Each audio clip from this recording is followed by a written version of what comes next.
saya menyerahkan diri kita kepada Tuhan, menyerahkan hati kita untuk ditempati oleh firman Tuhan. Bapa di surga, dalam nama Tuhan Yesus Kristus, bersama ucapan syukur kami panjatkan kepadamu. Kami datang merendahkan diri di bawah kaki Dikau Tuhan, memohon dan mengharapkan pertolongan Dikau dalam kehidupan kami semasa kami berada di bumi yang kuasai oleh banyak pengaruh-pengaruh jahat. Di sana kami hidup, tapi biarlah Engkau pelihara kami di tengah-tengah gelombang percobaan yang menghantam baik negara kami, sidang jemaat maupun rumah-rumah tangga, bahkan kehidupan pribadi kami masing-masing. Hanya Engkau Allah kami yang dapat kami sembah, sebab Engkau yang dapat menolong kami. Terima kasih Tuhan buat uluran tangan-Mu yang sedang Engkau nyatakan dalam kami. Biarlah Engkau berikan kami kekuatan, kesempatan untuk memandang Dikau, berpegang pada tangan-Mu Tuhan. Dan peganglah kami erat-erat ya Tuhan, supaya jangan seorang pun di antara kami yang hanyut, tapi lindungi dan peliharakan kami semua ya Bapa. Saatnya kami akan mendengarkan firman-Mu. Kami menyadari keterbatasan kemampuan kami untuk bisa mendengarkan firman-Mu, untuk bisa mengerti, untuk bisa masuk dalam kehidupan kami tanpa pertolongan-Mu. Sebab itu Tuhan, tolong kami untuk dapat kami memusatkan hati dan pikiran kami, dan biarlah urapan Roh-Mu yang suci menguasai kami seluruhnya. Tapi kuasa-kuasa kegelapan yang mau mengganggu, mau menggoda kami, Tuhan, kami panggil nama Engkau buat usir dia. Di dalam nama Tuhan Yesus Kristus, segala setan kami perintahkan kamu semua, dalam nama Yesus pergi. Darah Yesus yang berkuasa, kuasai setiap pribadi ya Tuhan. Terima kasih. Dalam nama Yesus kami sudah berdoa. Haleluya. Amin.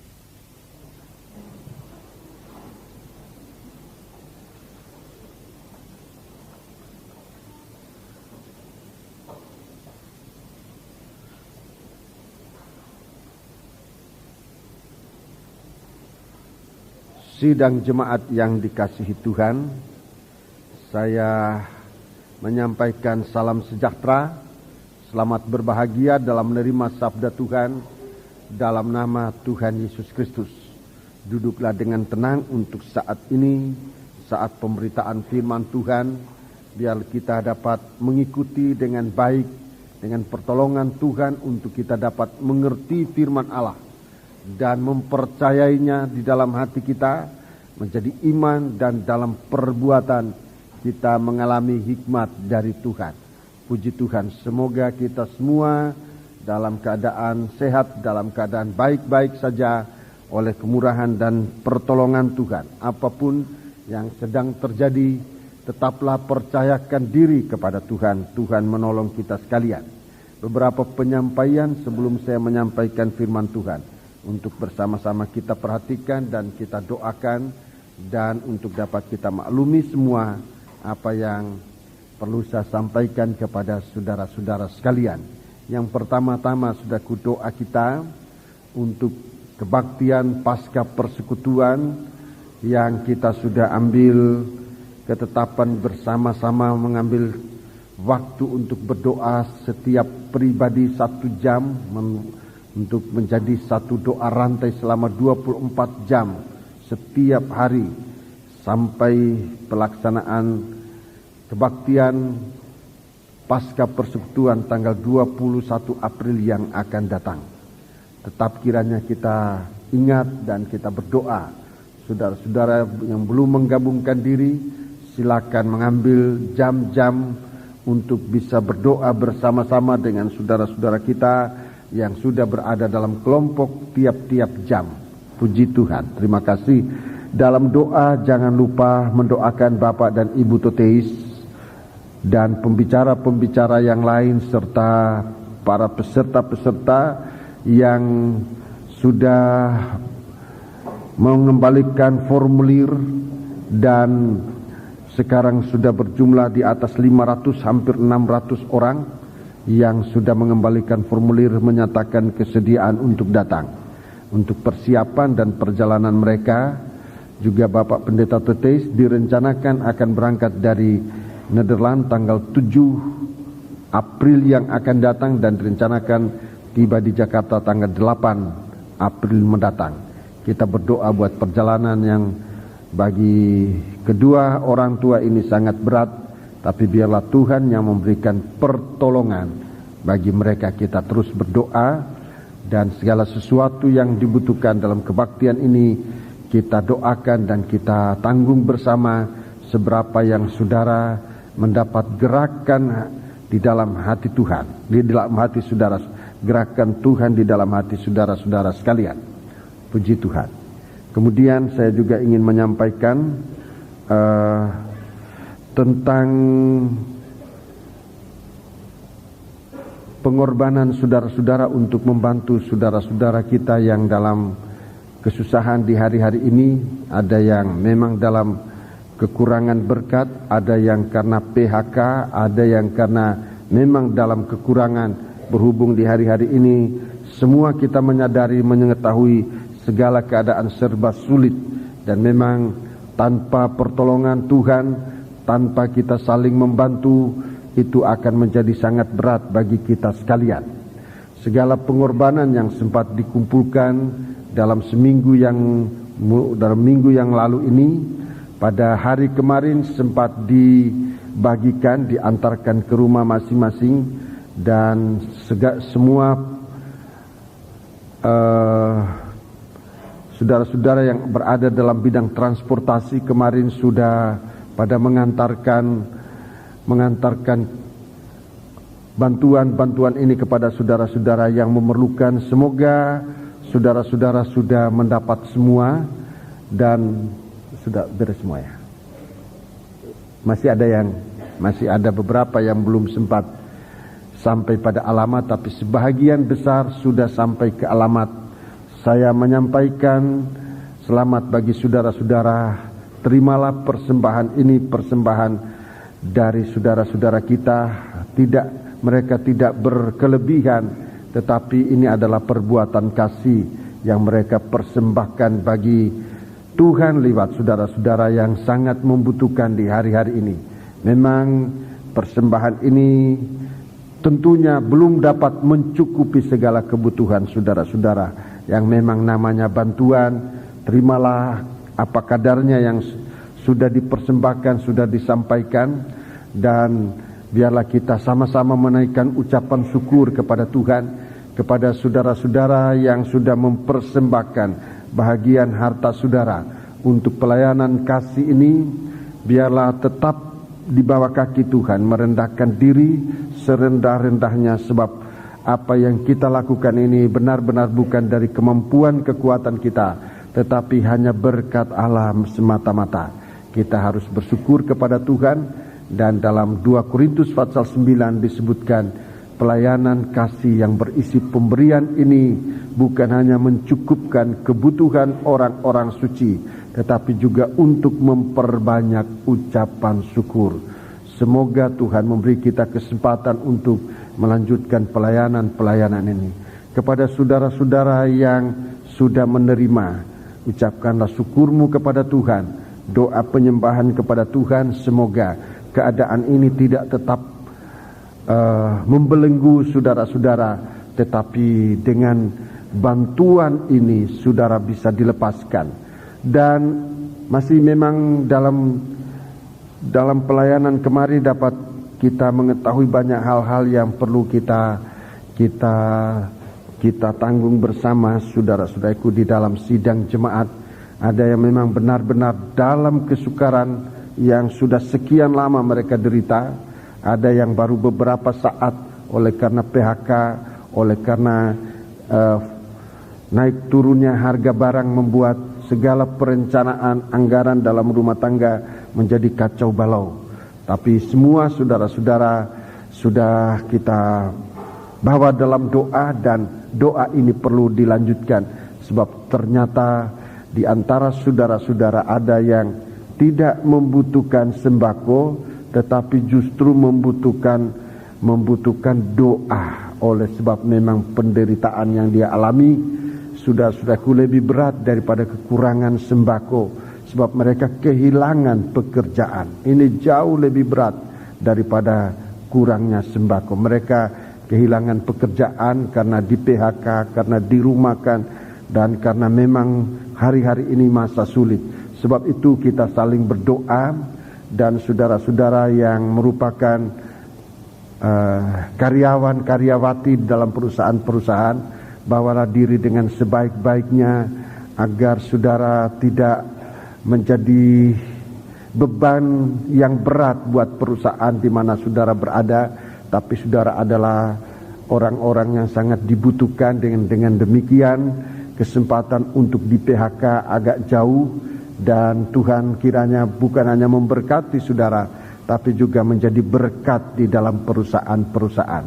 Bagi saudara-saudara yang di hari-hari ini saya tahu serba sulit, tapi sebagai gembala saya ingin menyampaikan perkataan ini bukan untuk memaksa, tetapi untuk mengingatkan jika saudara-saudara yang sekarang ini mempunyai kesempatan untuk membantu saudara-saudara yang di PHK, baik untuk menerima sebagai pegawai atau menunjukkan jalan kepada saudara-saudara yang di PHK. Bantulah saudara-saudara ini yang mereka ini bisa bekerja tetapi kesempatan bekerja yang tidak ada. Kita saling membuka lowongan, membuka kesempatan, tetapi dengan memperhatikan masing-masing, baik dari pihak pengusaha maupun saudara-saudara karyawan-karyawati yang membutuhkan pekerjaan. Bawalah diri dengan sebaik-baiknya, sebab hari-hari ini semua kita mengalami kesulitan. Pengusaha juga sulit, karyawan-karyawati juga sulit. Saya dapat merasakan rasanya pengusaha yang mem-PHK-kan saudara-saudara tidak bertindak. Mereka ini buas atau ganas. Saya rasa mereka punya hati juga begitu berat untuk mem-PHK-kan saudara-saudara dengan resiko yang sangat besar. Doakanlah, berdoa bersama-sama supaya segala sesuatu kita tanggulangi bersama. Tuhan menolong, mengangkat beban dari hati kita, dan kita bisa mengarungi suasana gelombang percobaan yang sedang menimpa kita. Kita percaya bahwa Tuhan akan tetap memberikan kita pertolongan.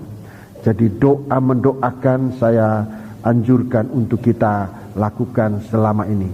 Bagi saudara-saudara yang lain, memang saya dalam laporan yang saya juga terima, ternyata ada beberapa saudara-saudaraku, dan maafkan saudara-saudaraku yang bahwa di antara saudara-saudara ini yang sebenarnya bisa bekerja tetapi kok tidak mau kerja. Ini saya mohon juga kesadaran saudara-saudara. Sangat berat hati saya untuk mengucapkan ini, tetapi berdasarkan firman Allah yang tertulis dalam Alkitab yang sama-sama kita miliki, saya sebagai gembala berkewajiban untuk mengingatkan saudara-saudara yang bisa bekerja, bekerjalah supaya di dalam sidang jemaat jangan ada beban. Tuhan katakan juga demikian, bahkan sampai kepada maafkan kepada ibu-ibu janda, sampai kepada ibu-ibu janda pun di dalam Alkitab disebutkan demikian, supaya jangan merupakan satu beban dalam sidang jemaat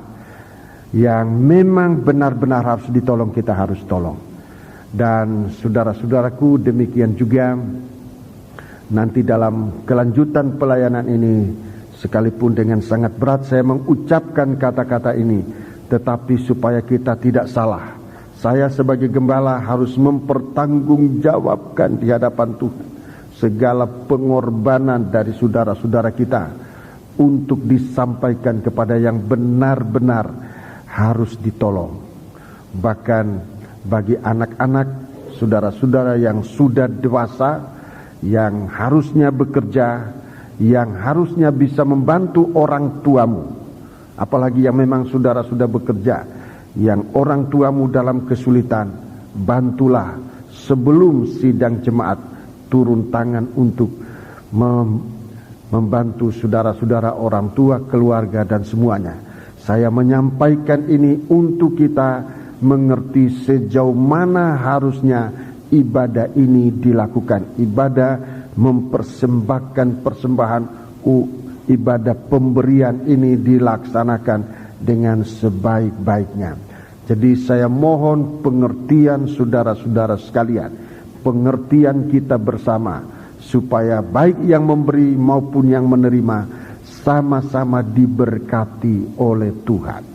Puji Tuhan. Jadi marilah kita dengan segala keinsafan, dengan segala kesadaran, kita bertindak, kita bersikap, kita berlaku dengan sebaik-baiknya atas dasar firman dan atas dasar kekuatan dari Tuhan. Dengan iman kita melakukan segala sesuatu. Untuk hal ini saya merasa bersama sidang jemaat kita perlu menaikkan doa ucapan syukur kita kepada Tuhan.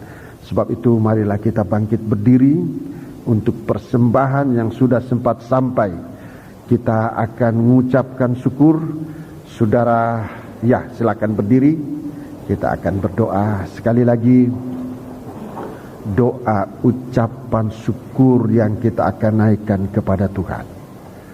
Buat cinta kasih-Nya supaya setelah kita mempersembahkan persembahan, menerima persembahan-persembahan ini, kita tidak hanya memberikan harta benda, tidak hanya menerima harta benda, tetapi kita hidup di dalam kasih-Nya Tuhan. Bapa di surga, Engkau ada di sini, kami datang merendahkan diri kami di bawah kaki-Mu Tuhan. Apa yang Engkau sempat berikan kepada kami untuk kami perbuat, untuk kami terima dari Engkau, kesempatan ini kami datang kepadamu untuk mengucapkan syukur terima kasih kami kepada Dikau. Ajarkan kami berlaku, ajarkan kami bertindak, tidak menjadi sombong, tidak merasa diri bisa, tetapi segala sesuatu hanya dari Dikau untuk memuliakan nama-Mu Tuhan, menolong sesama kami. Demikian juga dengan kami yang menerima persembahan. Tuhan, hamba-Mu Engkau percayakan sebagai gembala di tempat ini, tapi Engkau gembala agung. Tuhan, persembahan sidang jemaat ini sudah kami salurkan sejauh mana yang sudah kami mampu salurkan, dan masih beberapa bingkisan yang belum sempat sampai pada alamatnya. Tuhan, kami mohon supaya Engkau ajarkan kami menggunakan semua berkat ini dengan tepat dan tidak salah ya Tuhan. Tapi biarlah Engkau memberikan kami kemampuan untuk mengingat, untuk menyadari bahwa semua ini hanya oleh karena kasih-Mu. Terima kasih Tuhan, terima kasih. Kami persembahkan doa ini kepadamu. Kami mendoakan tangan-tangan yang sudah berlelah, yang sudah mengorbankan, yang sudah menyediakan, yang sudah mengepak, yang sudah mengantarkan sampai di tempat kami. Kami doakan mereka Tuhan, biarlah berkat-Mu lagi bertambah-tambah dalam hidup mereka ya Tuhan. Berikan kami kesempatan untuk selalu menerima dan mengerti firman-Mu, hidup dalam Engkau Tuhan. Terima kasih, dalam nama Yesus kami sudah berdoa. Haleluya, amin.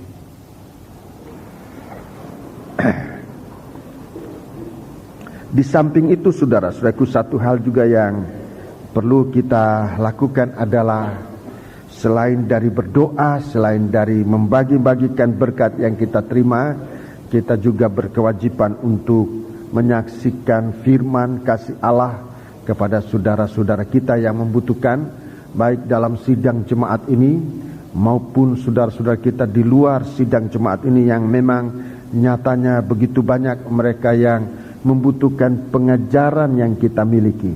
Baik mereka adalah anggota-anggota gereja sidang jemaat di luar gereja kita maupun para hamba-hamba Tuhan. Sebagaimana saudara lihat, setiap hari Jumat begitu banyak hamba-hamba Tuhan. Ada yang saudara kenal, ada yang tidak saudara kenal. Di antara mereka tiap Jumat ini begitu banyak. Dari luar kota juga banyak, dari dalam kota Surabaya juga banyak yang datang. Dan saudara-saudara kita saling membagikan sejauh mana kita bisa lakukan dengan bersaksi atau Salah satu cara dengan membagikan kabar mempelai ini, di mana sebagian dari pengajaran yang sudah disampaikan itu sudah tertulis, hanya tinggal dibagikan.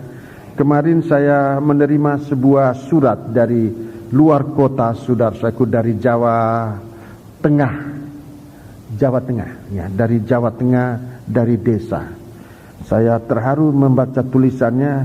Om, kami di desa ini tidak menerima persembahan uang dari jemaat. Mereka ini mempersembahkan apa saja, dan salah satu hasil yang mereka lakukan adalah membuat manisan-manisan kulit jeruk kalau tidak salah. Iya, di begitu lempengan tipis-tipis, dibungkus, masukkan di amplop, dia kirim ke saya. Ada kurang lebih 10 lempengan yang kecil-kecil semacam kertas ini. Saya tidak bisa mempersembahkan uang untuk kepentingan majalah ini. Ini yang hasil dari sidang jemaat. Tapi sidang jemaat ini membutuhkan pengajaran. Om, kami persembahkan ini. Kalau bisa kami mendapatkan bahagian ini. Dia mendapat 1 eksemplar. Iya, orang ini mendapat, hamba Tuhan mendapat 1 eksemplar. Dan itu sudah menjadi berkat dalam sidang jemaat. Kita di sini sudah begitu banyak, dan saya mohon majalah ini jangan dibuang, saudara-saudaraku. Kalau saudara sudah membaca, saudara mau lanjutkan dengan yang lain, silakan. Sebab ternyata banyak yang membutuhkan. Kalau tidak di Surabaya, di luar kota Surabaya. Dan memang surat-surat pada berdatangan memohon ini.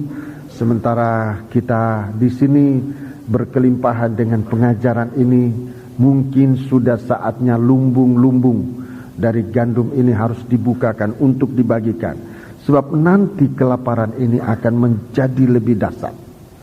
Kelaparan ini saat mempelai itu nanti dibukakan, saat kabar mempelai itu dibukakan, lebih nyata, saudaraku.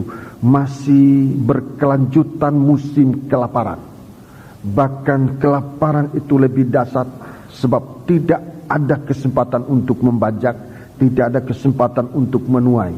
Saat itu, saudara-saudaraku, orang pada akhirnya tidak hanya membelanjakan uangnya, tidak hanya membelanjakan hewan-hewannya, tidak hanya membelanjakan tanahnya, tapi sampai nanti akan memberikan dirinya. Kami mau jadi hamba, kami mau jadi hamba, hanya berikan kami gandum. Begitu seruan di negeri Mesir saat kelaparan musim di masa Yusuf memerintah di tanah Mesir. Itu gambaran dari kesusahan yang menimpa dunia ini. Dan orang-orang yang sekarang sempat menerima firman Allah, itulah nanti akan menjadi orang-orang yang membagi-bagikan gandum di hari-hari akhir ini. Sebab itu, saudara-saudaraku, majalah ini jangan dibuang. Sesudah saudara membaca, kalau saudara mau arsipkan, saya juga mengarsipkan ini dari terbitan pertama dulu. Terbitan pertama saya arsip sampai sekarang sudah mungkin setinggi ini. Sebab isinya adalah pengajaran firman. Di dalamnya ada pengajaran yang sangat berharga.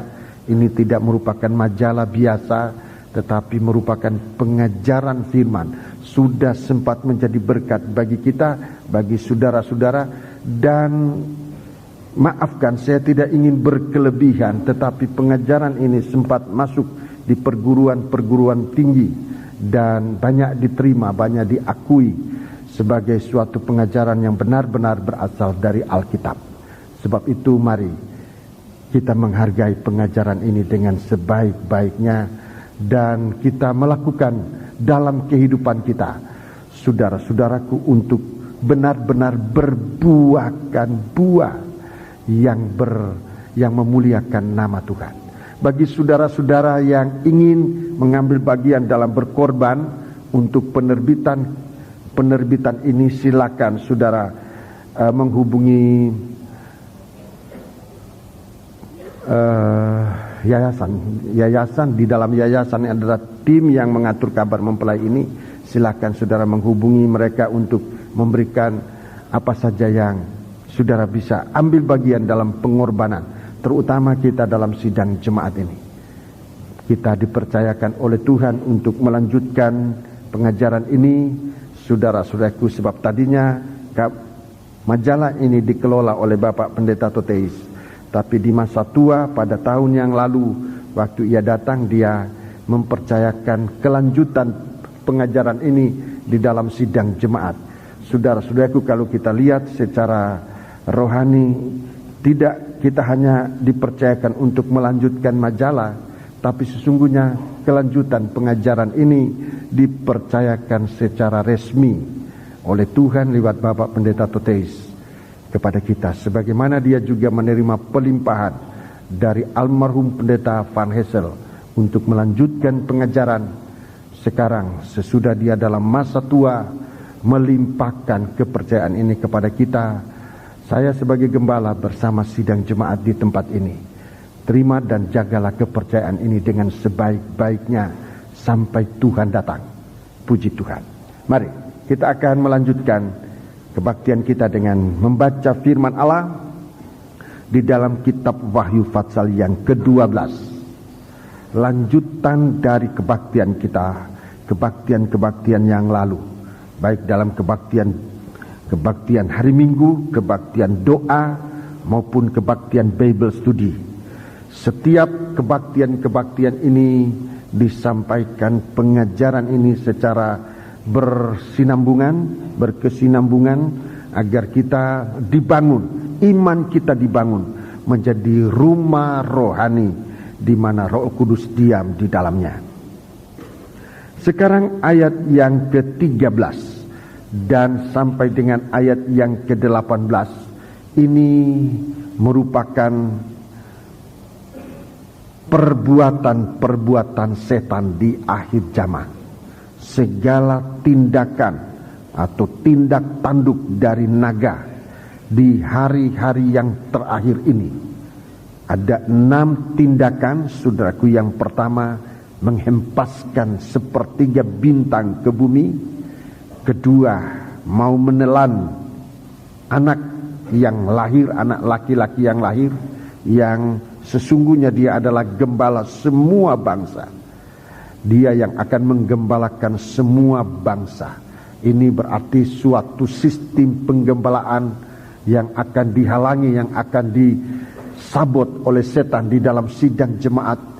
Maunya supaya dalam sidang jemaat tidak terjadi suatu penggembalaan, sehingga gereja hanya merupakan suatu kumpulan, suatu organisasi yang tidak ada tanda-tanda kehidupan.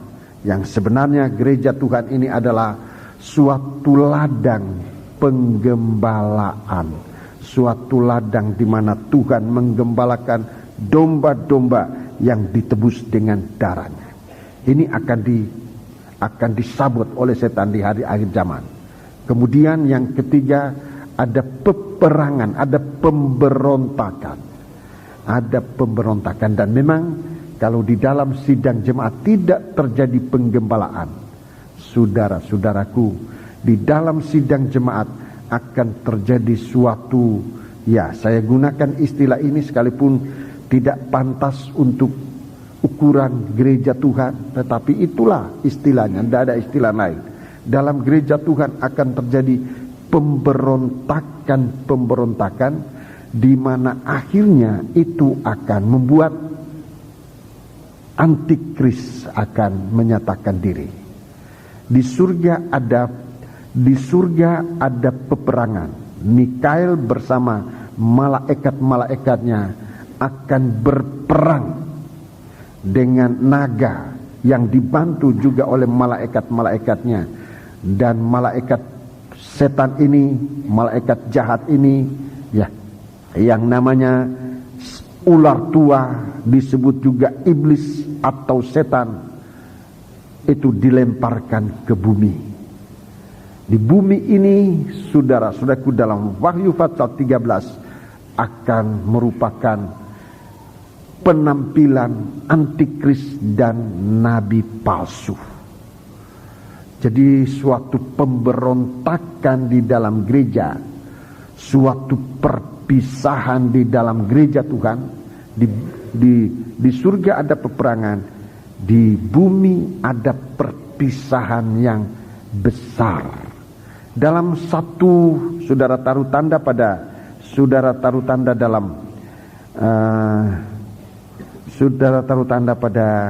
Wahyu 12 ini. Kita akan membaca lebih dahulu surat 1 Korintus pasal 11.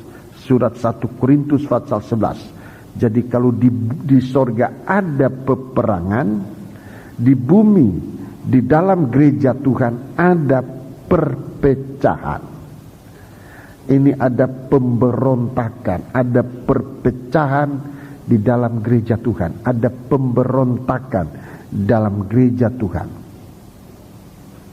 Ayat 1 Korintus 11 ayat 19. Sebab di antara kamu harus ada perpecahan. Harus ada perpecahan. Ada pemberontakan. Di antara kamu harus ada perpecahan. Perpisahan, gereja bertumbuh, cabang tumbuh menjadi satu badan yang otonom yang kemudian menjadi sidang jemaat. Ini bukan perpecahan, ini namanya berpisah, suatu perpisahan untuk tumbuh dan sebagainya. Dalam gereja kita banyak terjadi ini. Di beberapa kota saudara-saudaraku terdiri dari banyak gereja-gereja dari cabang gereja kita, dan saya selalu anjurkan mau berapa gereja pun boleh, tetapi yang tidak boleh adalah suatu pertengkaran. Itu jangan terjadi pertengkaran, jangan ada terjadi perselisihan. Boleh tumbuh gereja berapapun, semacam kita di Surabaya, saudara Ed, kira-kira 24 cabang kita di dalam kota Surabaya. Sebenarnya masih terlalu kurang. 24 itu dibanding dengan luasnya Surabaya masih kurang. Di tempat-tempat yang sulit dijangkau masih banyak anggota-anggota gereja kita, saudara-saudaraku.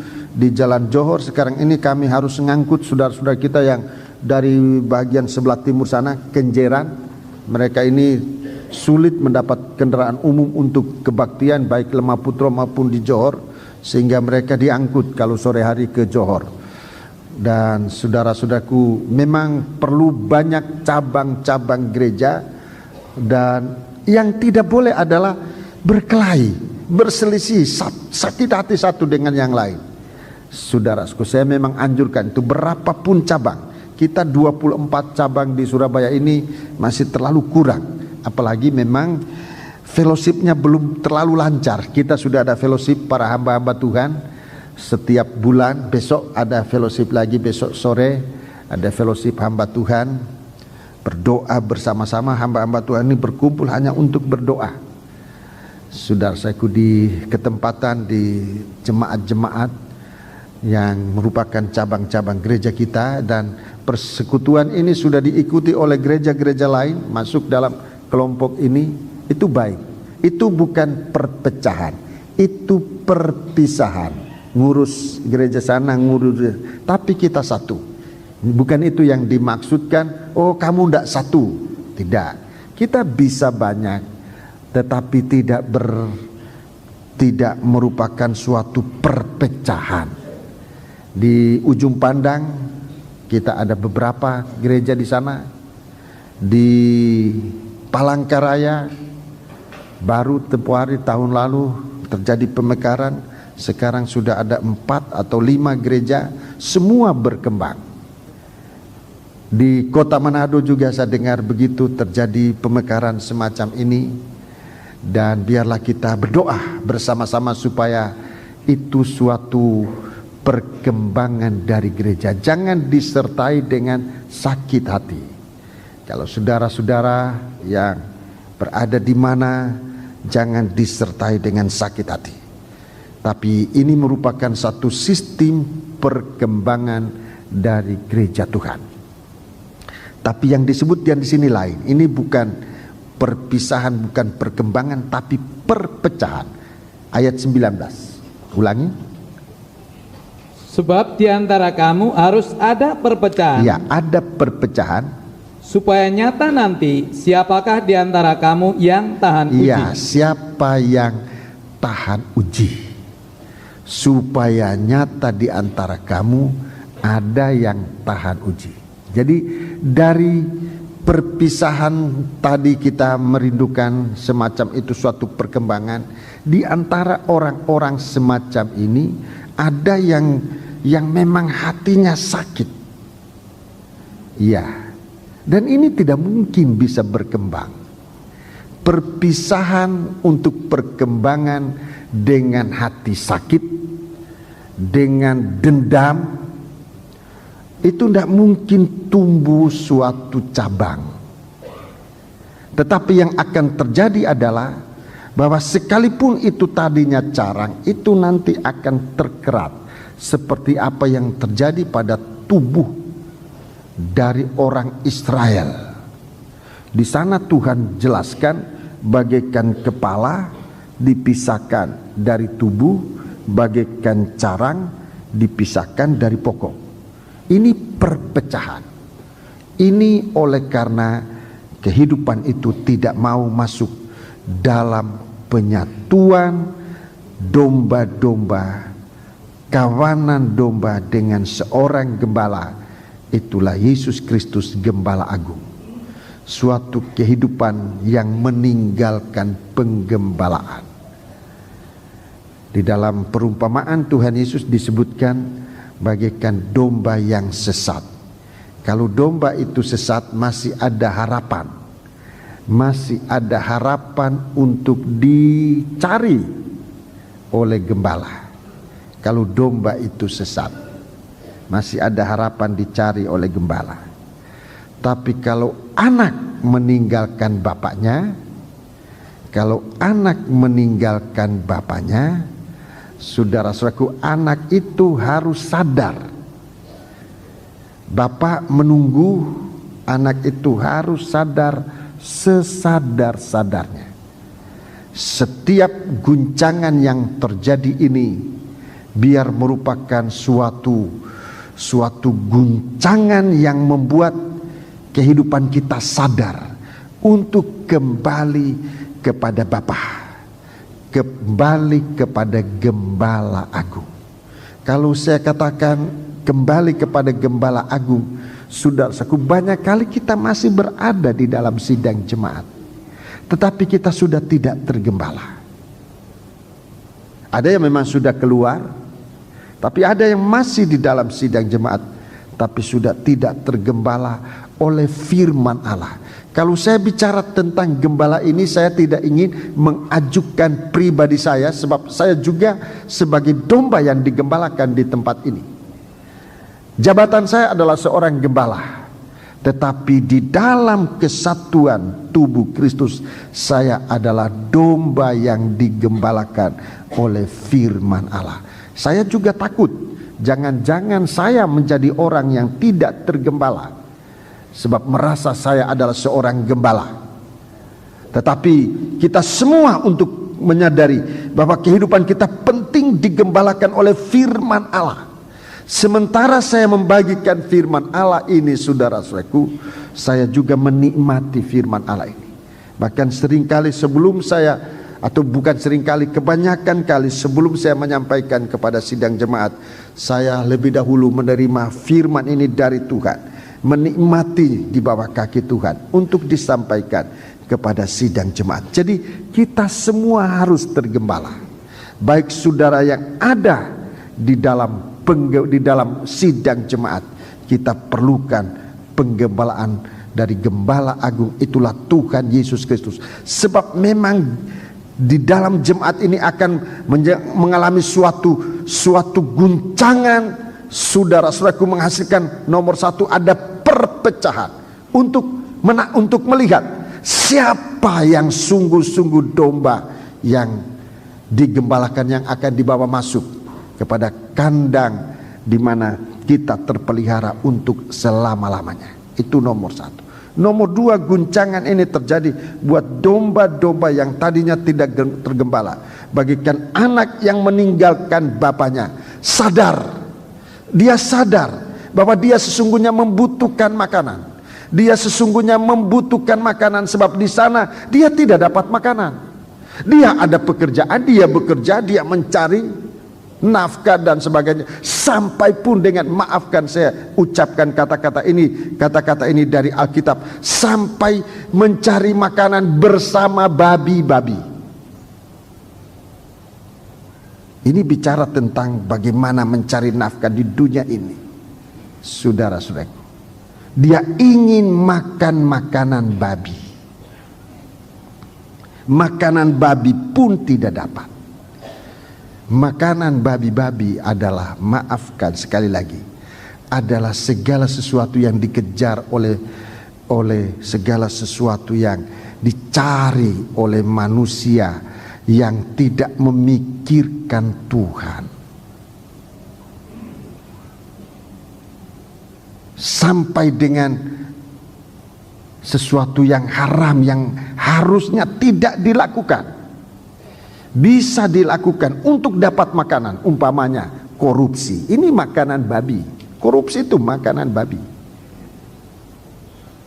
Mencuri, menipu, merampok, itu makanan babi-babi. Itu bukan makanan anak Tuhan. Berjudi dan banyak segala macam cara-cara bekerja yang sudah dipraktikkan di bumi ini, saudara-saudaraku. Saya sungguh berat, hati saya mau bicara ini sungguh berat. Tetapi untuk sidang jemaat terpelihara saya harus ngomong. Jadi sampai sejauh itu anak-anak Tuhan yang tidak tergembala mencari makanan, saudara-saudaraku, makanan dari binatang yang haram ini, untuk hanya mencari sesuap nasi. Untuk mencari sesuap nasi. Sampai sejauh itu. Sampai sejauh itu. Dan Alkitab dalam Injil Lukas 15 mengatakan, sampai sejauh itu pun gak dapat. Mencuri malah ketangkap, korupsi malah dimasukkan dalam tahanan, dalam penjara dan sebagainya. Sampai sejauh itu. Dan kalau ini guncangan terjadi, apa maksud Tuhan? Supaya kita sadar. Supaya kita sadar untuk mengenal bahwa di rumah Bapakku banyak makanan. Di rumah Bapakku banyak makanan. Makanan apa yang ada di rumah Bapak? Makanan apa yang ada di rumah Allah? Itulah firman Allah. Itu makanan yang ada di rumah Allah. Di sana dia ingat bahwa hamba-hamba Bapakku itu makan. Coba baca, lebih baik kita baca saudaraku, supaya menjadi lebih jelas. Ini akibat guncangan peperangan di surga terjadi di bumi ini, suatu guncangan. Ayat 15. Ayat 15, Fatsal 15 ayat 17. Lalu ia menyadari, atau mulai ayat 16 lebih dahulu. Lalu ia ingin mengisi perutnya dengan ampas yang menjadi makanan babi itu. Ampas makanan babi. Tetapi tidak seorang pun yang memberikannya kepadanya. Itu pun tidak dapat. Jadi sudah sampai melakukan perbuatan-perbuatan yang tidak halal. Perbuatan haram juga tidak terjamin, tidak terpelihara. Mungkin dia meminta-minta, orang juga nggak kasih. Orang malah jengkel. Lihat, wah orang ini kok meminta-minta. Nah inilah kalau kehidupan meninggalkan Tuhan. Meninggalkan, mulai dari seekor domba meninggalkan gembala, sekeping perak terhilang, sampai anak ini meninggalkan bapaknya. Begitu berat terjadi di bumi ini. Ayat 17. Lalu ia menyadari keadaannya. Lalu ia menyadari keadaannya. Jadi kalau terjadi semacam ini, supaya kita sadar, menyadari keadaannya, katanya, ya, betapa banyaknya orang upahan Bapakku. ya, betapa banyaknya orang upahan hamba-hamba Bapakku. yang berlimpah-limpah makanannya. Berlimpah-limpah makanannya. Tetapi aku di sini mati kelaparan. Aku di sini mati kelaparan. Aku di sini mati kelaparan. Sekarang saudara-saudaraku yang sulit sembako. Tetapi nanti kalau saatnya firman Allah tidak ada, di situ baru dirasakan. Sudah bukan hanya lapar makanan roti sehari-hari, tetapi juga sampai kebutuhan hidup. Itu akan membuat dunia ini begitu kacau. Coba bayangkan orang akan mengembara ke sana kemari hanya untuk mencari kepuasan rohnya, kepuasan jiwanya, yaitu untuk mendengar firman Allah. Tapi firman Allah tidak ada lagi. Suatu kelaparan yang akan terjadi, akan datang saatnya dunia ini akan lapar. Tidak akan lapar tidak lapar dengan roti dan air, tapi untuk mendengarkan firman Allah. Itu makanan yang sesungguhnya. Kalau itu terjadi guncangan, saudara-saudaraku, di sana akan terlihat anak-anak Tuhan yang sudah tergembala, yang sudah terpelihara, yang sudah dilahirkan baru, dengan yang tidak dilahirkan baru, itu akan dipisahkan. Jadi memang akan terjadi perpecahan, supaya akan nyata siapa yang sungguh-sungguh diam di dalam kita. 1 Yohanes pasal 2, 1 Yohanes pasal yang kedua, 1 Yohanes pasal yang kedua. Inilah saatnya nanti timbulnya antikris. Jadi dalam guncangan ini sudah bukan mustahil akan munculnya antikris ini, dan sekaligus dengan kekuasaannya. Saudara-saudaraku yang di saat itu kita anak-anak Tuhan sudah harus benar-benar siap, sudah siap, jangan sampai ketinggalan. Mari kita baca 1 Yohanes pasal 2 ayat 18. Anak-anakku, waktu ini adalah waktu yang terakhir. Iya. Dan seperti yang telah kamu dengar, seorang antikristus akan datang. Sekarang telah bangkit banyak antikristus. Itulah tandanya bahwa waktu ini benar-benar adalah waktu yang terakhir. Ya, jadi waktu yang terakhir ini munculnya antikris. Akan datang antikris. Ini yang nanti akan pegang kuasa. Antikris yang memang nanti kekuatannya adalah perdagangan, menjual dan membeli. Jadi memang ekonomi ini nanti akan diguncangkan bersama-sama, dan bersama dengan ini nanti munculnya antikris yang akan, saudara-saudaraku, membentuk dirinya. Sekarang ini sudah banyak antikris. Siapa antikris ini? Siapa antikris dan antikris ini? 9, baca terus. Memang mereka berasal dari antara kita. Ya, memang dari kita, dari antara kita, berasal dari antara kita. Tetapi mereka tidak sungguh-sungguh termasuk pada kita. Ya, mereka tidak sungguh-sungguh termasuk pada kita. Terus, sebab jika mereka sungguh-sungguh termasuk pada kita, niscaya mereka tetap bersama-sama dengan kita. iya. Tetapi hal itu terjadi supaya menjadi nyata bahwa tidak semua mereka sungguh-sungguh termasuk pada kita. Iya. Jadi dalam sidang jemaat guncangan ini untuk melihat, saudara-saudara, siapa yang sungguh-sungguh. Terima kasih. Dalam terjemahan lama, dalam terjemahan Alkitab bahasa Indonesia yang lama, saya baca demikian. Maka orang-orang itu sudah keluar dari antara kita, tetapi mereka itu bukannya asalnya daripada kita. Karena jikalau mereka itu daripada kita asalnya, tak dapat tiada bertekunlah mereka itu beserta dengan kita. Tapi mereka itu sudah keluar pergi, supaya nyata bahwa orang-orang itu bukan semuanya daripada kita asalnya. Disebut berapa kali perkataan asal, lahir. Asalnya ini terkandung arti tidak lahir, tidak dilahirkan. Anak-anak Tuhan yang tidak mengalami kelahiran baru. Dalam guncangan ini nanti ini yang akan keluar, dan mereka dalam suatu kesatuan yang akan dikepalai oleh kepalanya yang disebut antikris yang akan datang. Jadi saudara-saudaraku, marilah kita ibadah ini jangan pasif. Artinya kita harus ada suatu kemajuan, keubahan.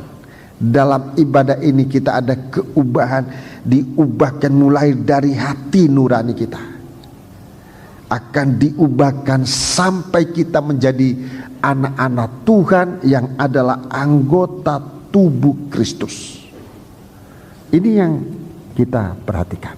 Jadi di surga ada suatu peperangan, tetapi di dalam dunia, dalam dunia itu gereja Tuhan yang masih di dunia, ada guncangan, ada perpecahan, supaya di dalam gereja Tuhan hanya tinggal benar-benar anak-anak Tuhan. Seperti di surga, setan itu tidak lagi diizinkan. Coba kita baca dalam Wahyu pasal yang ke-12 itu, setan itu tidak mendapat kesempatan lagi di surga. Ayat yang ke-8.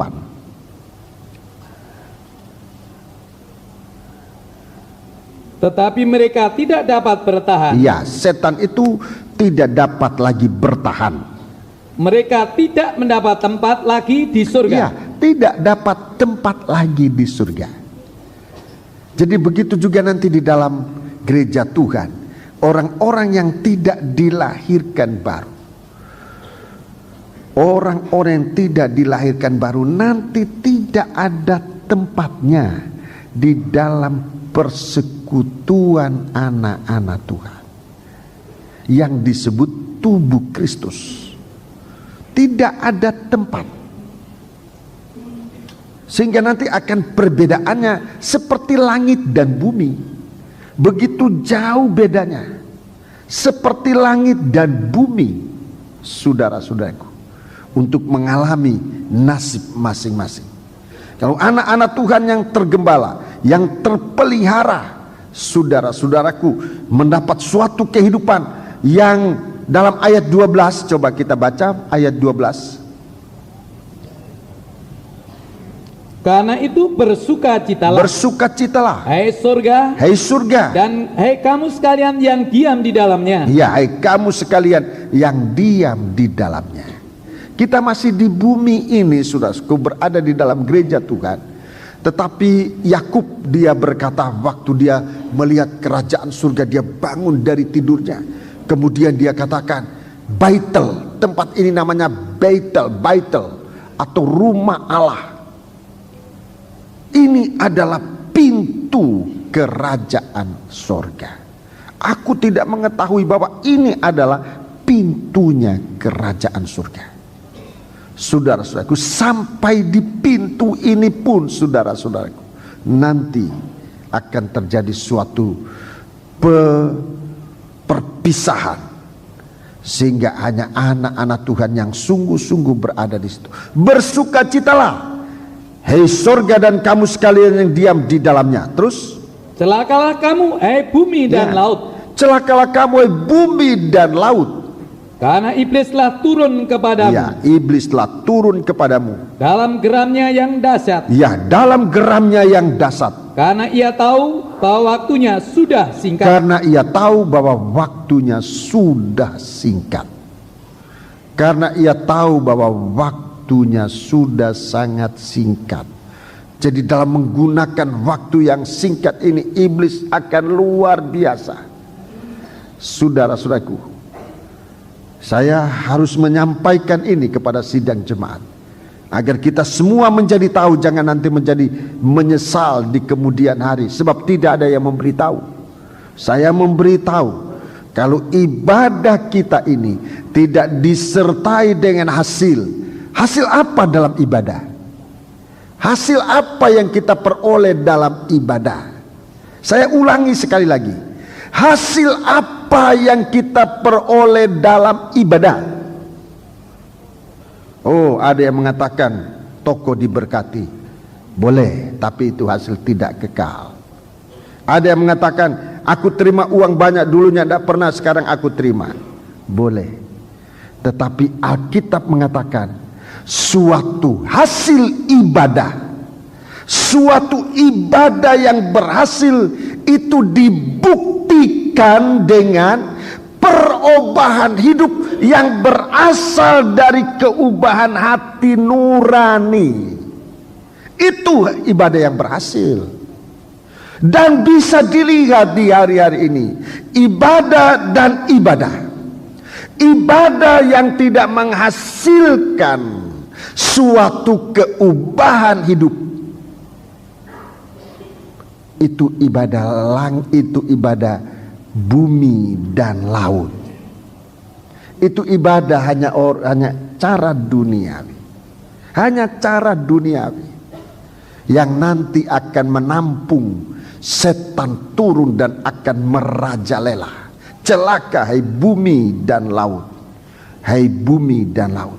Sementara kehidupan anak-anak Tuhan yang beribadah sungguh-sungguh sampai berhasil menghasilkan keubahan hidup, bersukacitalah pada waktu itu. Kita lebih baik baca ayatnya, saudara-saudaraku, supaya saya lega dalam menerangkan ini dan saudara juga puas bahwa ini bukan perkataan seorang manusia, tetapi ini adalah firman Allah. Mari kita baca Roma 12. Sudah kesekian kali saudara membaca Roma 12 ini, tapi kali ini baca lagi. Roma 12 ayat 1 dan ayat yang kedua. Saudara nanti melihat di sini ibadah itu berhasil.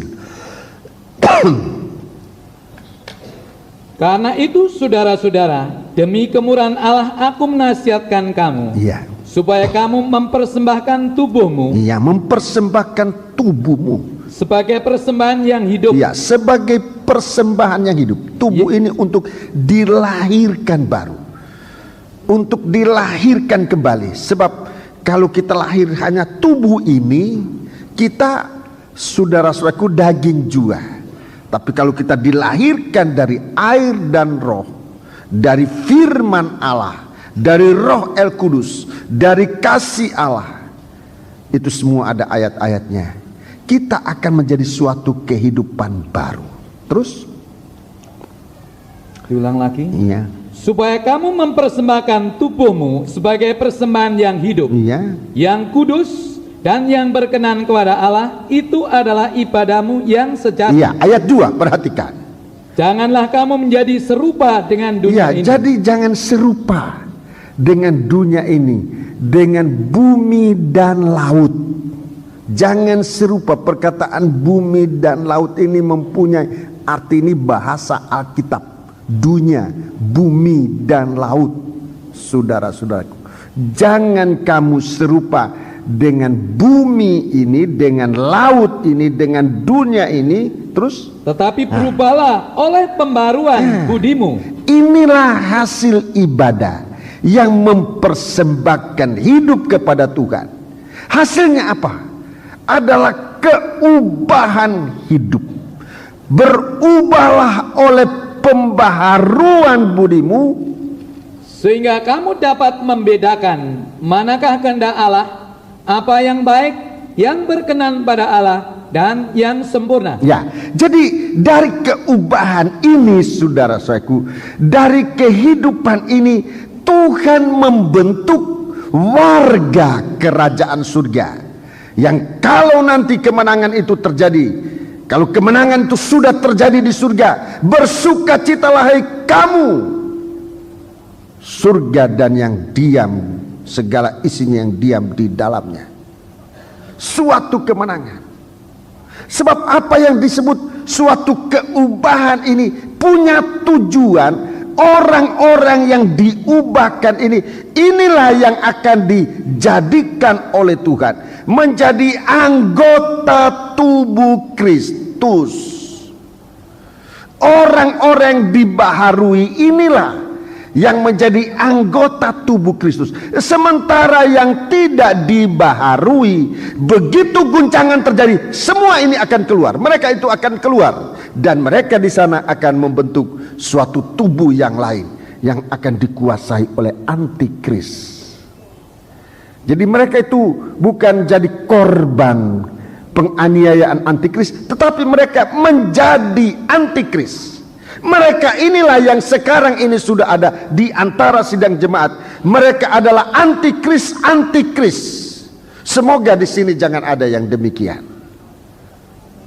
Setelah mendengar firman Allah ini, kita masih ada kesempatan untuk bangkit, untuk kembali kepada Bapa, kembali untuk menikmati makanan di rumah Bapa, untuk mendapat makanan di rumah Bapa.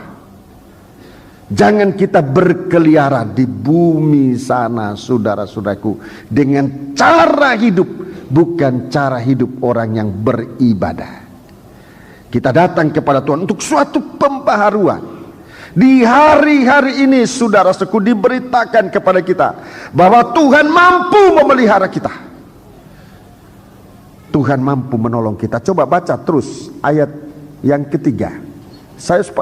Supaya saudara lihat, kalau kita ini diobatkan, dibaharui oleh Tuhan, arahnya kepada pembentukan tubuh Kristus. Ayat 3. Berdasarkan kasih karunia yang dianugerahkan kepadaku, aku berkata kepada setiap orang di antara kamu, janganlah kamu memikirkan hal-hal yang lebih tinggi daripada yang patut kamu pikirkan, tetapi hendaklah kamu berpikir begitu rupa sehingga kamu menguasai diri menurut ukuran iman yang dikaruniakan Allah kepada kamu masing-masing. Ya, jadi sudah Tuhan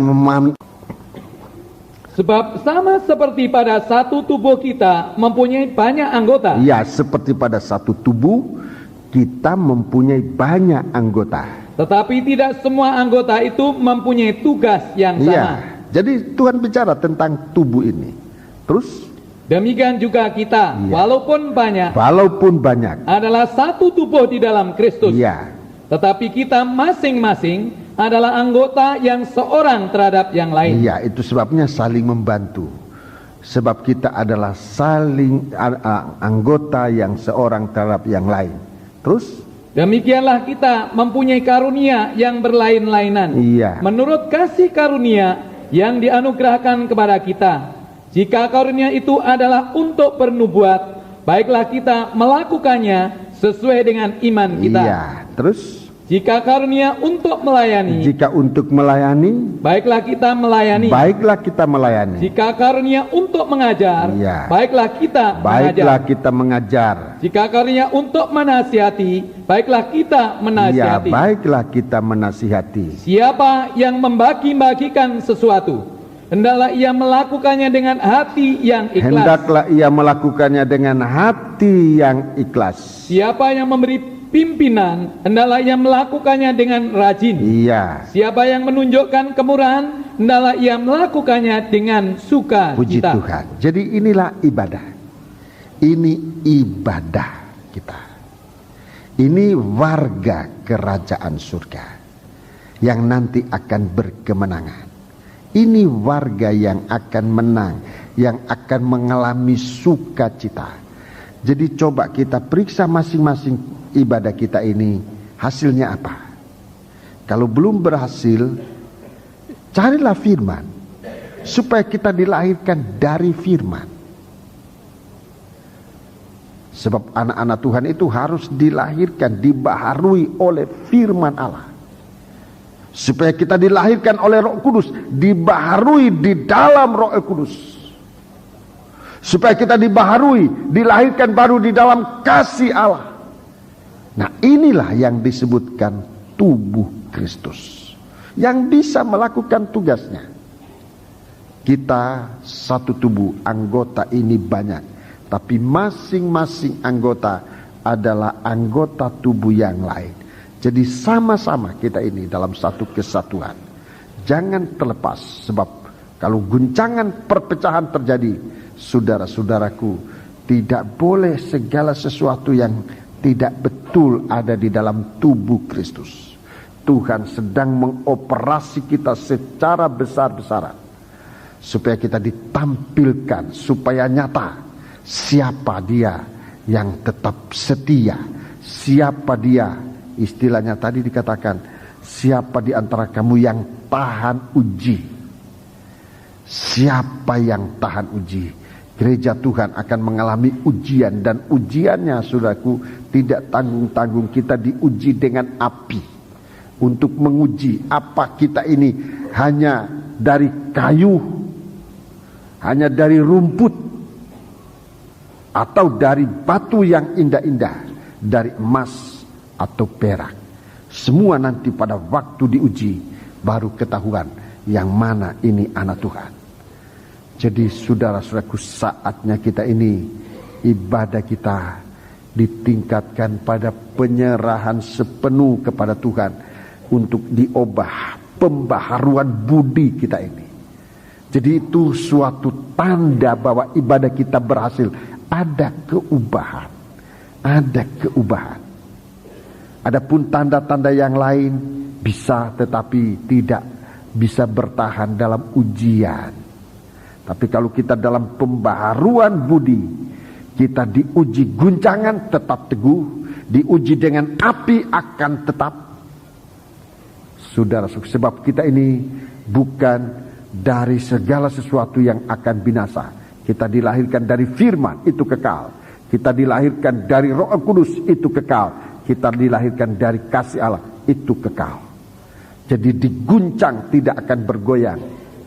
Saudara-saudaraku, dibakar tidak akan hangus. Di apa saja dia akan bangkit kembali, hidup malah luar biasa dalam kemuliaan. Sebab itu biarlah kita perhatikan ulah dari setan ini. Ulah dari setan yang akan memerangi kita, memerangi saat kita beribadah, memerangi saat kita melayani, memerangi apa saja. Setan ini akan selalu muncul untuk memerangi kita. Tetapi sadarlah sesadar-sadarnya bahwa setan yang memerangi kita adalah raja yang sudah kalah, yang tidak mau mengaku kalah. Kita hanya harus bertindak dengan iman. Dia tidak bisa bertahan di hadapan orang-orang yang beriman. Iblis itu sudah kalah. Dia hanya tidak mau ngaku kalah. Dia mau memerangi kita. Tapi kalau kita serahkan diri kepada Tuhan, Tuhan berperang ganti kita. Kita diberi oleh Tuhan kemenangan. Bersukalah kamu yang diam di surga. Hei isi surga dan semua yang diam di dalam. Puji Tuhan. Kita kembali ke kitab Wahyu. Jadi setan sudah memerangi, dan peperangan itu nanti imbasnya sampai di bumi ini. Gereja Tuhan dimurnikan oleh Tuhan. Di surga tidak ada lagi tempat buat setan. Di bumi ini dalam gereja Tuhan juga tidak ada lagi tempat buat setan. Sebab tempatnya setan adalah daging. Tempatnya setan adalah daging. Anak-anak Tuhan, orang-orang Kristen yang tidak diubahkan, dia adalah daging. Dia tempatnya setan bisa masuk. Nah, di dalam saatnya nanti orang-orang ini sudah disingkirkan, sehingga di dalam gereja tidak ada lagi tempatnya setan. Kita sudah dibaharui semua, sehingga kita mengenal apa yang baik, apa yang berkenan kepada Allah, dan yang sempurna untuk menjadi tubuhnya Kristus. Sekarang ulah selanjutnya. Nah, setan ini bukan setan kalau dia mau ngaku kalah. Dia tidak mau ngaku kalah. Baca ayat 13 sampai dengan ayat yang ke-18. Dan ketika naga itu sadar bahwa ia telah dilemparkan di atas bumi, ia memburu perempuan yang melahirkan anak laki-laki itu. Iya, ini ulah yang dia lakukan. Sudah kalah, tapi masih mau memburu masih mau mengejar. Perempuan ini adalah gereja Tuhan. Ini masih mau dikejar. Saudara-saudaraku, sudah jelas tidak bisa berhasil. Tapi yang namanya setan, saudara-saudaraku, dia tidak berhenti begitu aja. Kita sudah disucikan oleh Tuhan, bahkan dimurnikan untuk berada dalam suasana kerajaan surga. Tetapi setan ini masih memburu, masih mengejar. Ini perbuatan yang keempat. Terus, kepada perempuan itu diberikan kedua sayap dari burung nasar yang besar. Kepada perempuan itu diberikan kedua sayap burung nasar yang besar, supaya ia terbang ke tempatnya di padang gurun, di mana ia dipelihara jauh dari tempat ular itu selama 1 masa dan 2 masa dan setengah masa. Ya, ini masa penyingkiran. Ini yang dalam gereja Tuhan disebut masa penyingkiran. Ini gereja Tuhan disingkirkan ke padang belantara. Ini bukan pengangkatan. Dengar baik-baik, ini masa penyingkiran. Di awal 3,5 tahun, 3,5 tahun masa aniaya. Ini masa penyingkiran. Gereja Tuhan inilah anak-anak Tuhan yang masih hidup. Anak-anak Tuhan yang masih hidup, dia disingkirkan ke padang belantara. Di sini mungkin letak suatu perbedaan pendapat tentang mempelai wanita itu orang hidup atau orang mati.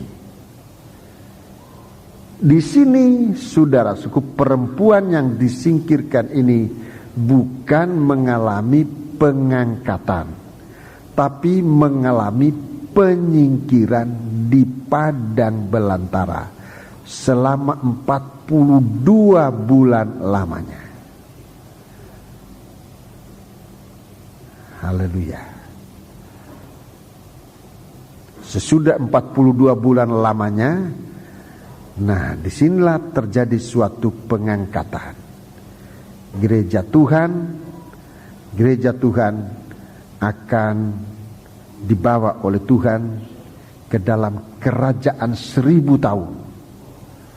Orang hidup inilah orang hidup. Orang yang disingkirkan ke padang belantara inilah orang percaya yang masih hidup waktu pengangkatan. Sesudah 3,5 tahun, mereka atau semoga kita semua ada di dalamnya diubahkan dalam sekejap mata. Tadi malam saya kasih tahu kepada kaum muda, di akhir zaman ini kita mendapat kesempatan besar sekali untuk tergolong gereja Tuhan yang masih hidup ini. Mendapat kesempatan besar sekali, sebab kita sudah berada di akhir zaman. Kalau kita setia dengan sungguh-sungguh sejujur hati kita, kita mendapat kesempatan untuk tidak usah harus mati, tidak usah masuk aniaya antikris itu, tidak usah, sebab kita dibela oleh Tuhan terus. Coba bayangkan, waktu ekor naga itu menyeret, kita luput, kita bukan sepertiga bintang yang dihempaskan. Waktu dia akan menyambar, atau akan menelan anak yang akan lahir, itulah gembala yang akan menggembalakan segala bangsa. Kita juga terpelihara, saudara-saudaraku. Waktu perpecahan, satu peperangan terjadi di surga, kita juga terpelihara. Sekarang setan memburu, kita juga tetap terpelihara, sebab setan tidak dapat menyusul kita. Di sini dikatakan dalam ayat ini, perempuan itu mendapat 2 sayap burung nasar. Apa ini 2 sayap burung nasar? 2 sayap burung nasar adalah firman Allah yang hidup. Firman yang hidup, firman kehidupan. Dan Roh Kudus yang sempat menolong kita menghidupkan tubuh kita yang fana ini. Roh itu yang ada di dalam kita ini menghidupkan tubuh kita yang fana ini. Jadi ini yang kita miliki. Itu firman tumbuh. Saya sudah pernah ngajarkan, tapi sekarang tidak apa saya ulangi lagi. Firman yang hidup, saudara-saudaraku, dimulai dari penaburan. Sudah kelihatan ini firman itu hidup atau enggak? Kalau dalam penaburan kita acu tak acu pada firman, itu firman tidak bisa hidup di dalam kita, tidak mungkin. Kalau dalam firman Allah ada rasa tertarik pada firman Allah, terpikat pada firman Allah, tertangkap oleh firman Allah. Saat penaburan, saat membaca firman, saat mendengar firman Allah dibacakan, diuraikan, kita tertarik. Ini firman Allah hidup, ada tanda kehidupan. Dia sedang tumbuh untuk saatnya akan tampil, akan dinyatakan bagaikan sayap burung nasar yang besar. Jadi mulai saat semacam ini, saudara-saudaraku, jangan memikirkan nanti firman Allah itu hidup, sementara kita mendengarkan firman Allah dengan acu tak acu, dengan bahkan mengambil sikap yang lain. Tidak mungkin firman Allah itu hidup, apalagi untuk menjadi sayap burung nasar. Tidak mungkin. Termasuk saya juga, sebagai seorang pemberita firman Allah, untuk memberitakan firman Allah dengan sungguh-sungguh, bukan dari akal manusia, bukan dari perasaan, apalagi dari emosi manusia, tetapi firman Allah yang kita terima merupakan berita dari surga, disampaikan kepada sidang jemaat untuk kita nikmati hidup. Nah, firman yang kita saat pemberitaan kita dengar baik, itu dipikiran menjadi pengertian. Pasti kita ngerti. Bukan artinya ngerti ini bisa khotbah kembali seperti pendeta bisa khotbah, tidak. Tapi sepatah kata, dua patah perkataan sudah sempat masuk di dalam hati kita menjadi suatu pengertian. Saya atau Tuhan juga tidak menuntut dari kita bahwa saudara bisa mengulangi khotbah ini seluruhnya seperti kaset yang diputar kembali. Tuhan tidak nuntut itu. Tuhan nuntut apakah ada sepatah kata yang sempat masuk di hati. Itu saja. Itu bagaikan sebiji benih masuk pada tanah yang baik. Dia akan tumbuh dan dia akan berbuah 100 kali ganda. Masa dalam satu kebaktian kita tidak bisa nangkap satu perkataan? Itu memang suatu penghinaan kepada Tuhan. Kalau dalam sekian banyak perkataan firman Allah, tidak satu kata pun nyantol di hati, itu saudaraku suatu penghinaan kita kepada Tuhan. Pasti ada 1-2 kata yang nyantol di hati kita, yang memang itulah yang kita butuhkan, itulah yang kita nantikan. Dari kesaksian saudara-saudara, saya menjadi tahu dan saya berani bicara ini, saudara-saudaraku. Sebab ada berapa saudara, ada begitu banyak saudara, dengan satu kata, dengan satu kalimat, begitu dia tangkap firman itu hidup di akalnya. Karena ia percaya, maka firman Allah itu menjadi iman yang kemudian oleh dorongan kasih dia praktekkan firman Allah menjadi kuasa Allah yang mengangkat dia dari percobaan, mengangkat dia dari masalah, mengangkat dia dari penderitaan apapun juga. Cukup sepatah kata firman Allah yang hidup. Dia bagaikan sayap burung nasar yang mengangkat dia jauh dari mata ular, jauh dari jangkauan ular ini. Tidak semuanya bisa mengulangi khotbah ini, tidak semua. Para siswa-siswa harusnya bisa mengulangi, memiliki firman Allah ini, harusnya bisa. Jemaat tidak dituntut sejauh itu. Sepatah kata seperti yang diucapkan oleh seorang perempuan Kanani. Sementara anaknya begitu menderita, dia tidak butuh khotbah, tidak. Rema yang jatuh dari meja Tuhan. Cukup itu. Dan memang Tuhan akui, sepatah kata apa yang Tuhan katakan, apa yang keluar dari mulut Tuhan, anjing itu tidak berhak makan roti dari meja tuannya. Saudara-saudaraku, itu perkataan yang keluar dari mulut Allah. Tidak enak didengar. Bahwa dia katakan kamu itu anjing yang tidak boleh makan roti dari meja Tuhan, tidak boleh mendengar firman Allah. Itu perkataan yang keluar dari mulut Yesus untuk seorang berdosa seperti perempuan Kanaan ini. Tapi dengarkan apa yang diperbuat oleh perempuan Kanaan ini. Dia begitu tanggap. Ini perkataan keluar dari mulut Allah, dan dia tidak melawan, tidak. Dia tidak mengatakan, Tuhan mengapa begitu engkau menghina aku, mengapa engkau merendahkan aku, tidak. Tapi dia katakan, benar Tuhan. Apa yang benar? Firman yang sempat merendahkan dia. Sampai pun dengan firman yang merendahkan dia, dia katakan benar Tuhan. Apa yang benar? Firman bahwa aku ini seekor anjing. Itu benar Tuhan. Tetapi sekalipun ini seekor anjing, masih punya hak, sedikit hak, menerima rema-rema yang jatuh dari meja Tuhan. Saudara tahu, itulah yang menolong wanita ini. Perempuan yang anak perempuan yang dikuasai oleh setan, itu dibebaskan. Dan Tuhan akui, di antara bangsa Israel belum aku menemukan iman semacam ini. Membenarkan firman, itu firman itu hidup. Mengeritik firman tidak ada gunanya. Apalagi kekurangan itu hanya dikaitkan dengan kekurangan seorang pembawa firman, seorang pengantar surat.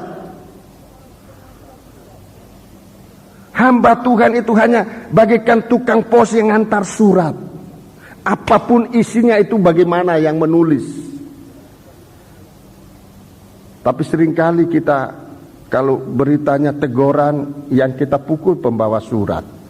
Keliru. Yang kita koreksi pembawa surat. Mengapa kamu bawa surat yang isinya menegur saya?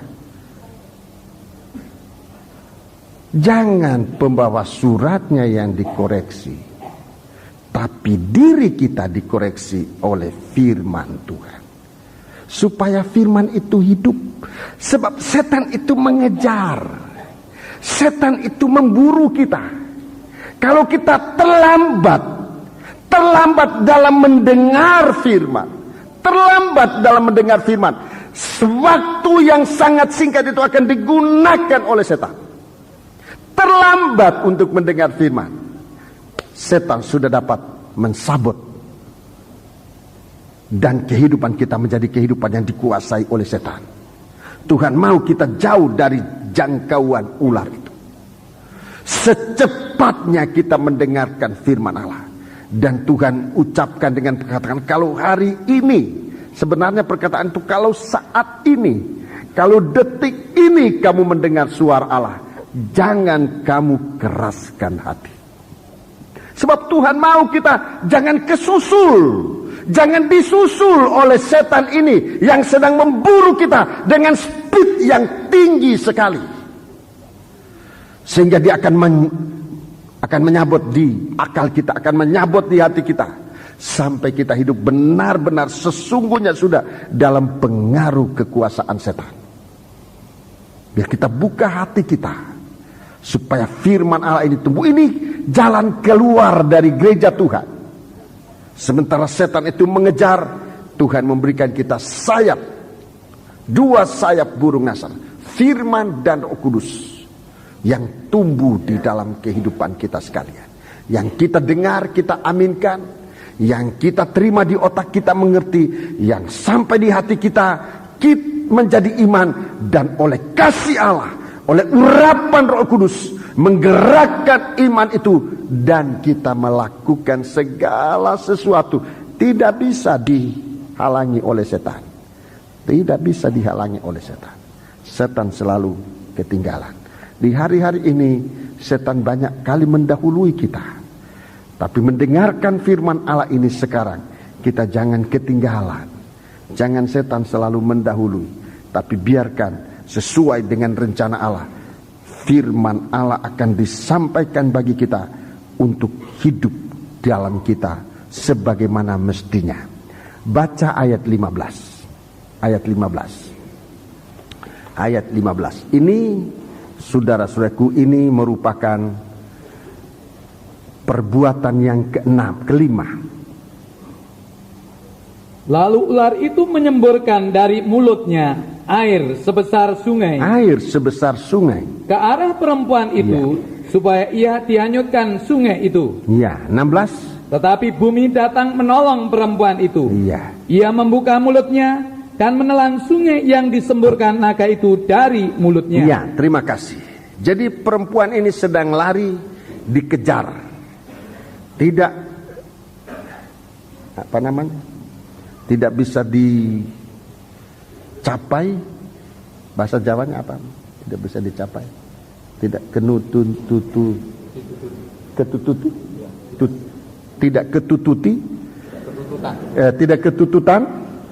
tidak ketututan sama setan. Nah, setan ini nyemburkan air sebesar sungai untuk menghanyutkan. Dan memang banyak anak-anak Tuhan hanyut. Yang ketinggalan ini hanyut, betul-betul hanyut dengan air yang keluar dari mulut setan. Tapi perempuan itu adalah anak-anak Tuhan yang mempunyai firman Allah yang hidup, tidak ketututan. Tidak ketututan. Lebih cepat larinya, saudara-saudaraku.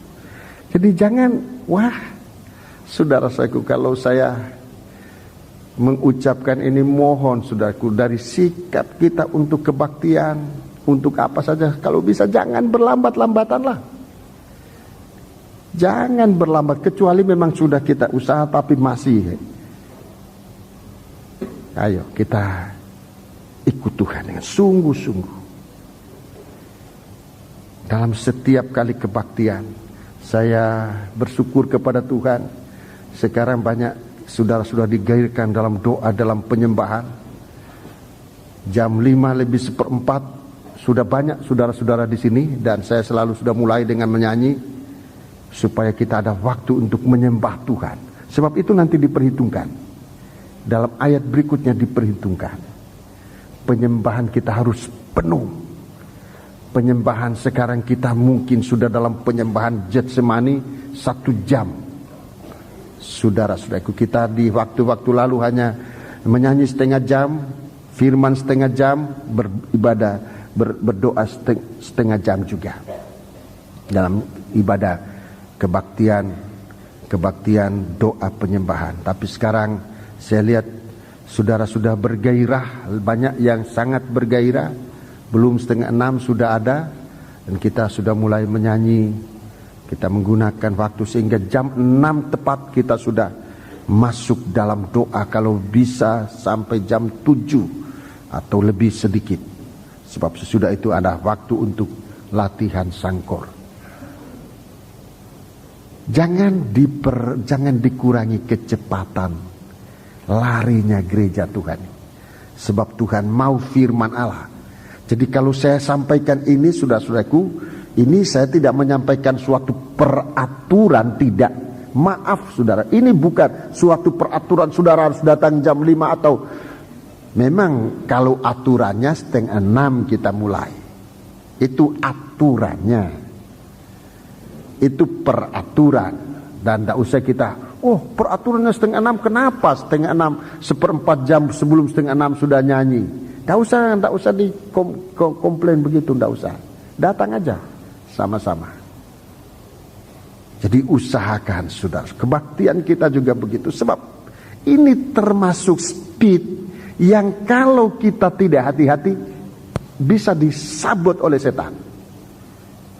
1 detik, apalagi sudah 1 menit, itu setan bisa masuk menyabot kita, sehingga kita tidak bisa beribadah kepada Tuhan. Lebih baik mendahului, saudaraku. Musa waktu disuruh oleh Tuhan untuk melepaskan bangsa Israel, selalu dia dikasih tahu sebelum Firaun pergi ke Sungai Nil.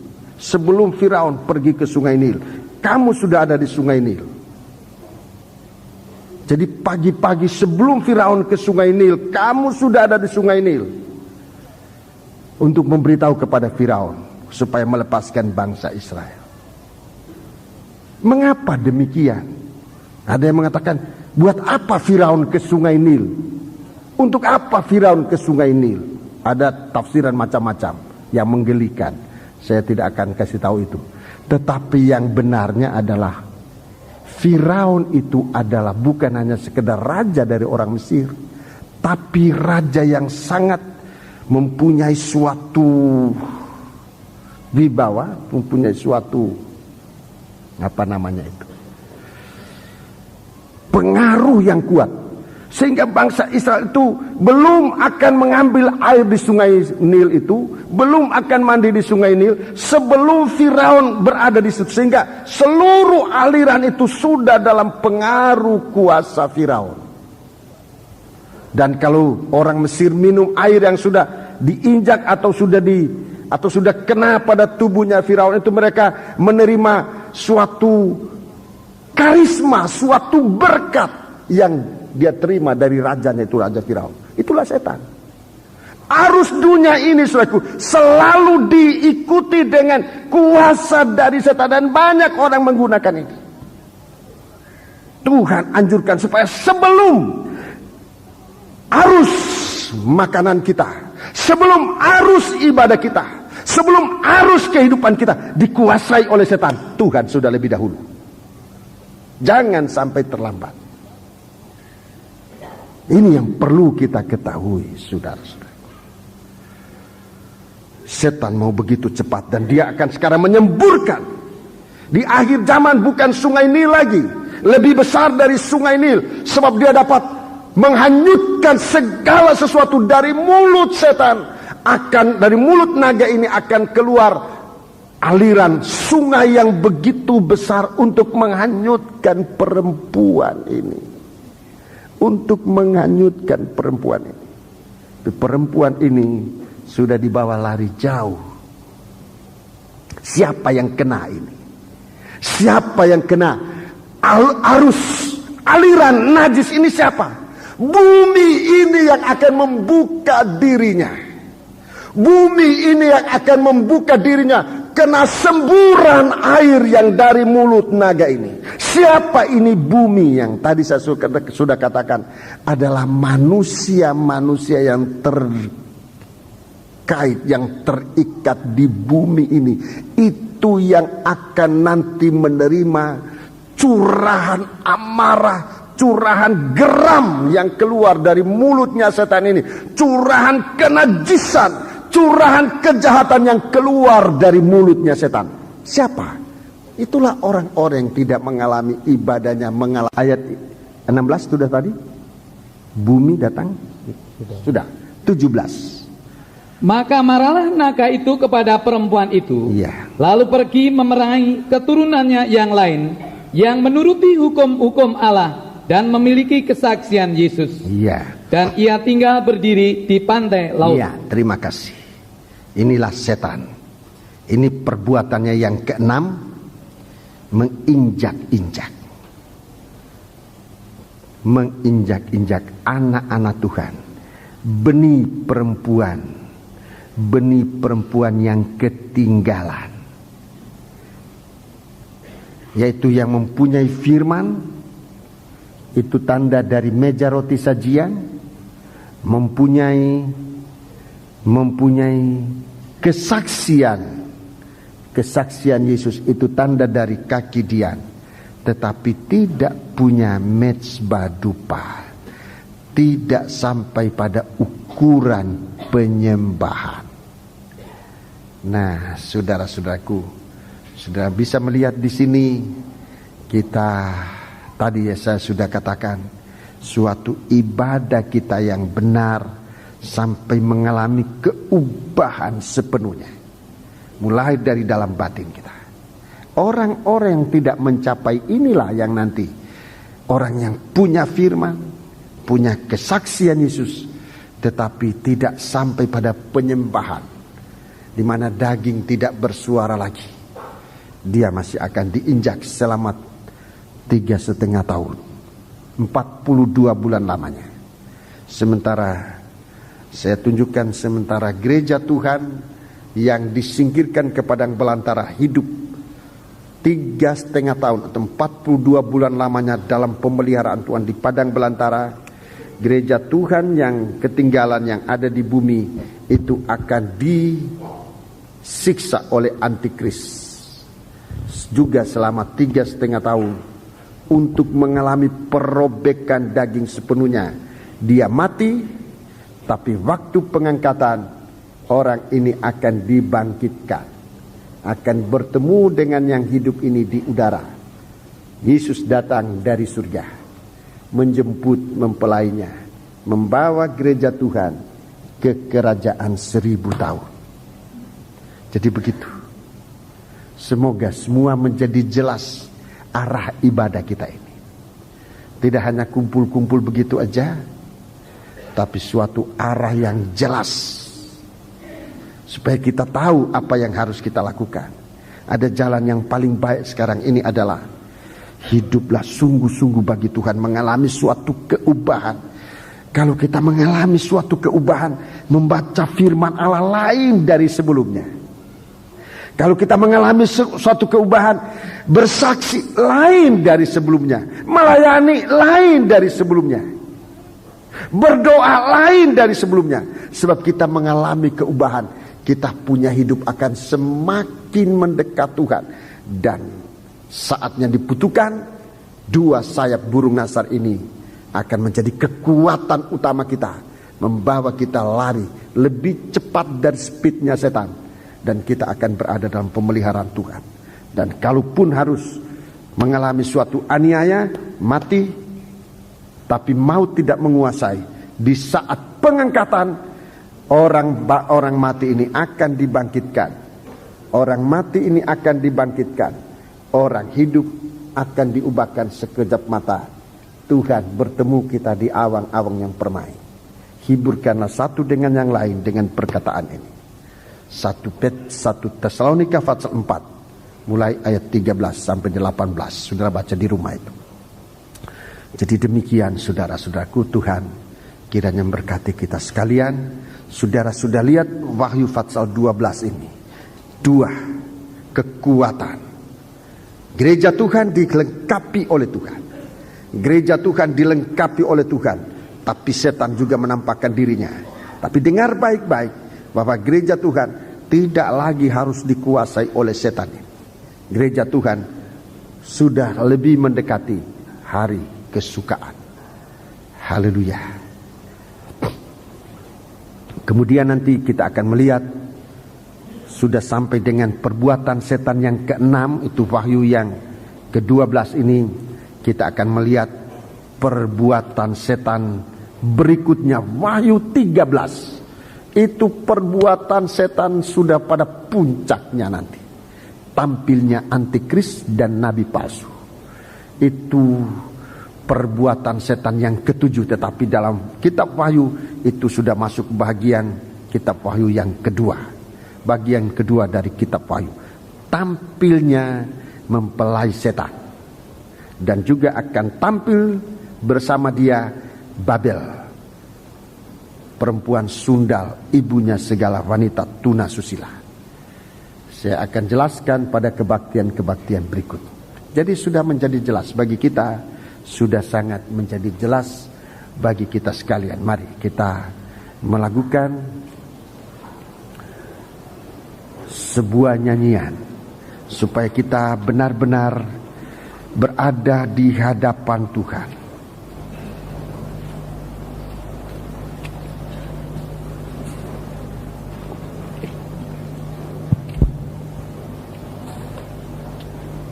...270 nyanyian rohani. Nyanyian rohani nomor 270.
diucapkan oleh kuasa Roh Kudus.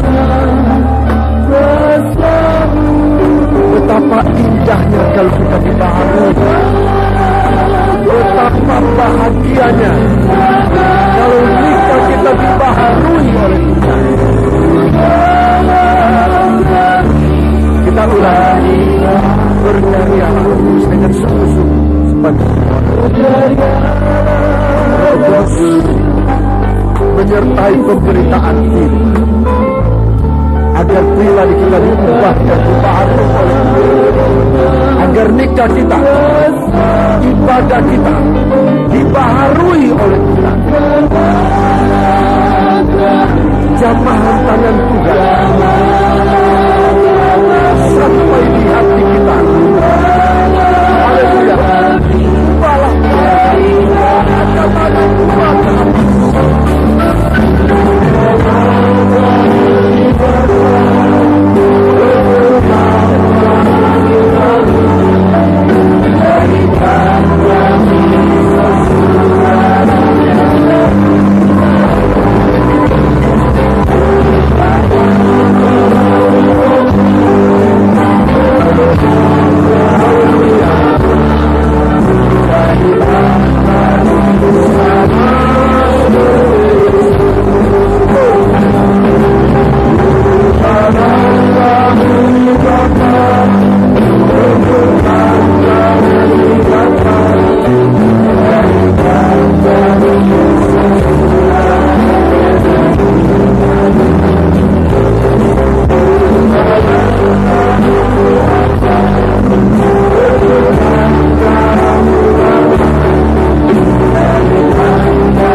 Masih banyak yang perlu dibaharui, masih banyak hal-hal yang masih kurang. Tapi kiranya firman-Mu yang tubuh, firman-Mu yang hidup di dalam kami akan mengerjakan di dalam kami segala sesuatu berkenan di hadapan Anda. Terima kasih Bapa, terima kasih. Haleluya, terima kasih. Terima kasih. Kita gunakan waktu sebentar diam di bawah kaki Tuhan. Saudara-saudara yang ada dalam kesakitan, taruh tangan di atas di mana sakit atau di atas hatimu. Kita akan berdoa bersama-sama. Saudara-saudara yang ada dalam percobaan, taruh tangan di atas hatimu. Kita akan membawa percobaan-percobaan ini dalam tangan Tuhan. Jangan semua ini nanti akan menjadi tempat tangan setan menjamah kehidupan kita. Haleluya, haleluya. Saudara-saudara yang ada di dalam masalah, renungkan kembali firman Allah ini dan berpegang pada iman yang ada dalam hatimu. Kita akan berdoa supaya Tuhan memberikan jawaban yang tepat atas segala masalah. Haleluya, haleluya. Kita satukan hati kita dalam doa ini. Bapa, kepadamu kami bawa saudara-saudara kami sidang jemaat ini yang sakit, yang dalam percobaan, yang dalam persimpangan jalan, di mana setan sudah siap untuk menerkam. Tetapi kami mendengar firman-Mu, Engkau menolong kami. Tuhan, biarlah firman yang kami dengar pada pagi hari ini merupakan firman yang hidup di dalam kami, bersama urapan Roh Kudus akan membawa kami keluar dari percobaan ini, keluar dari kesakitan ini, keluar dari penderitaan ini. Tetapi kuasa kegelapan setan, kami usir kamu di dalam nama Tuhan Yesus Kristus. Pergi, darah Yesus yang berkuasa. Terima kasih Bapa, terima kasih. Ke dalam tangan-Mu kami serahkan hidup kami, baharui kami, bentuklah kami sesuai dengan kehendak-Mu, menjadi sama seperti Dikau ya Tuhan. Terima kasih, berikan kami berpengalaman bahwa sesudah Engkau membaharui kami, segala sesuatu berubah menjadi lebih indah dari sebelumnya.